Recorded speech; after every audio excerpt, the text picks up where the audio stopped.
अस्सलाम वालेकुम भाई, मैं हूँ साजिद। आप देख रहे हैं साजिद सुफियान बट। अच्छा जी, डफ़ के बारे में कुछ मालूमात की वीडियो आज पेश कर रहे हैं आपके लिए। और जैसे डफ़ के मुतालिक बहुत से लोग सोचते हैं कि सर्दियों में डफ़ ब्रीड नहीं करता, तो ये देख सकते हैं कि बहुत अच्छी ब्रीड करता है सर्दियों में डफ़। और दो दो बच्चे हमारे पास आए हुए हैं, किसी में एक है किसी में दो हैं।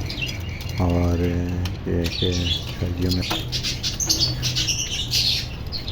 में रेड डफ का काम हो जाता है। और ये है कि आप अगर डफ आपको चाहिए ख़रीदनी हो तो सर्दियों में परचेज करें और गर्मियों में सेल करें, होल्ड पावर करें कि सर्दियों में आप अपने पास रोक लें इसको।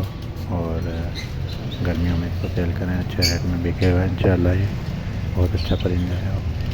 अगर पाइट डफ आप रखें तो पाइट डफ में आपको काफ़ी प्रॉफिट हो सकता है। पाइट डफ 8,000 रुपये का पेयर के पट्टों का मिल जाता है। सर्दियों में आप 8,000 का इसे परचेज़ करें और इसके अलावा तकरीबन 1-2 महीने में ये सेल्फ हो जाते हैं, अच्छे हो जाते हैं।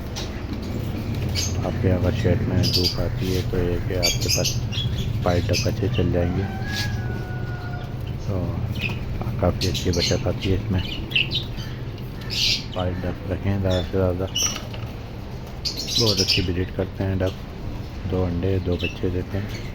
ये हमारी छोटी सी वीडियो थी डक से मुताल्लिक़। अगर आपको पसंद आए लाइक शेयर सब्सक्राइब करें। साजिद सुफियान बट। शुक्रिया, जज़ाकल्लाह।